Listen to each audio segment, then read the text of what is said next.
Hey, I came in here to the cleaning crew is running around, and I'm trying to shoot some videos on a Saturday, and they're vacuuming away. And I thought, well, I'll escape into Bill Abplanalp, into his office. Bill's our mechanical engineer, and coincidentally, the first person to put on the PS Audio team. Bill, geez, Louise, goes back 40 something years, and he used to run our production.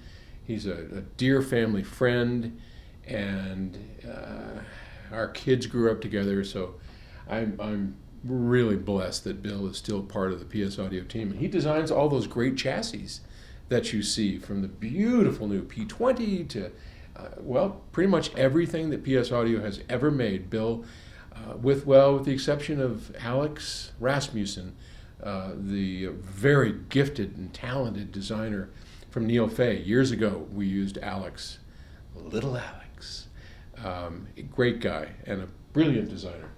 So, but anyway, other than those, Bill has done all of our industrial design.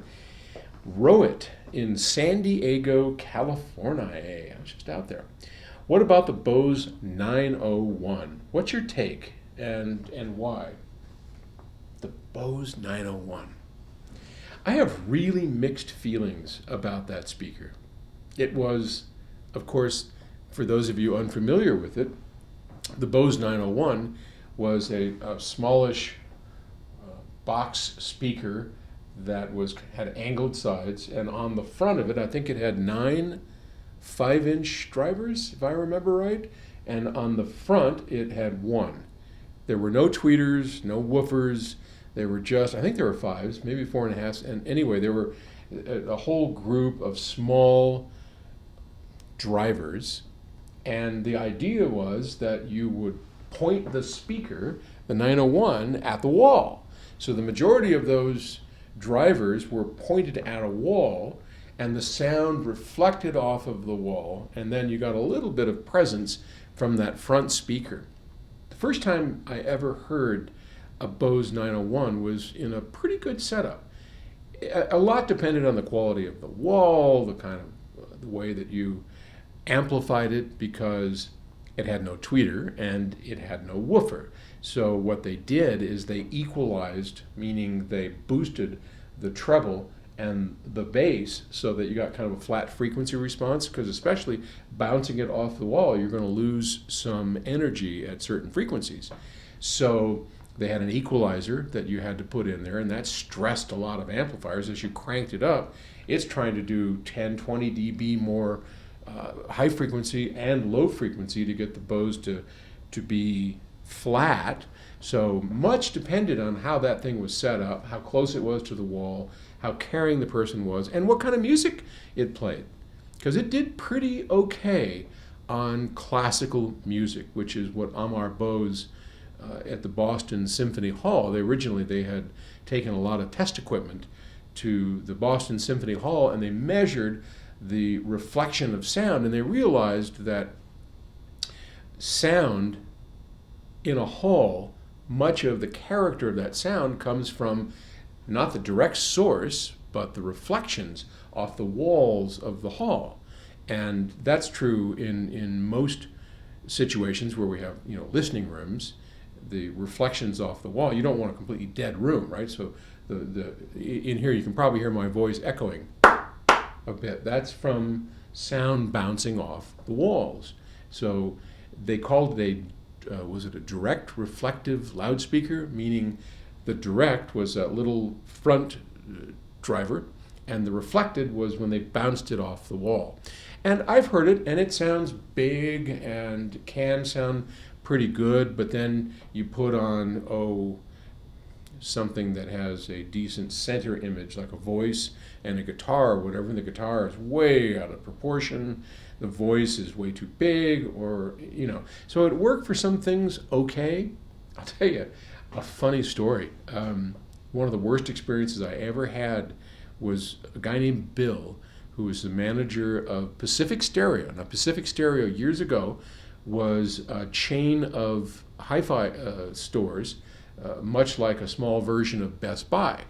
and it was owned by Richard Schramm. Now, Richard Schramm today owns Parasound. So Richard closed Pacific Stereos and went and did Parasound. And he's a great guy, sort of an industry icon, if you will. I have a great deal of respect for Richard. And Pacific Stereo had a manager who, his name was Bill, kind of a big burly guy. And I remember him bragging to everybody, because we frequented the store a lot. And he bragged to people that, oh, I've got the greatest speaker system in the world. This is a pair of Bose 901s. And this guy had actually, maybe he wasn't even married. I don't know how he got away with this, but he had actually built brick walls in his living room. He had and it was standing out, maybe a foot away from the actual rear wall of his house. He had this damn brick wall that he had built. I don't know if it was cemented or not. It might have just been cinder blocks. It's been many, many years that this took place. But anyway, I walk in and here's this damn brick wall, and he's got the Bose pointed straight at it. Now, at this time also, because of the demands for power by this equalizer that I explained to you, Bose also had a very powerful amplifier. I don't remember how big it was, but it was very powerful. And the reason was you had to have a lot of horsepower in order to drive the bass, which was, pushed, tweaked up, kind of like turn the bass and treble controls all the way up. That's kind of what it was. So you needed a lot of power. So this guy had it all. He had the Bose amplifier, the Bose equalizer, the Bose 901s. They were pointed at a brick wall, and he was as proud as punch on this system. And he cranked that son of a bitch up and played, and I like, whoa! You remember the guy in the Maxell, with the hair going back? Like, holy shit, this is amazing. Not in a good way. I mean, I felt like blood was coming out of my ears. I mean, this thing played so loud. It was so bad. I was so glad when it was over. My partner, Stan, the S of PS Audio at the time, he wasn't much for being polite in those situations. Let's just put it that way. Stan, within 3 or 4 seconds of Bill playing this god-awful racket, got up and just walked outside and sat in his little Volkswagen waiting for me, Mr. I can't tell anybody a bad thing. And I suffered through the song, and Bill looked over at me and he goes, well, what'd you think? I don't want to be cruel. I mean, Well, Bill, they sure played loud. Yeah, isn't that awesome? It was like a live concert kind of thing. Sounds just like you were there, huh? Yeah, I guess. I mean, if I was in front row and the band was blasting, it might be that loud, but it was pretty loud. To be honest, it kind of hurt my ears. He was drinking a beer at the time, and he says, oh, yeah, mine too, but after a couple of beers, it all sounds great. I'll never forget that. Okay, so my opinion overall, it was cool for its day. It was a trick speaker that did some cool stuff. Overall, I would never own a pair. It was a novelty. It was a wonderful attempt in an honest way to make live music at home, and I always respect that. I otherwise don't think a whole lot of it. But there's my opinion and my story. Thanks. Bye.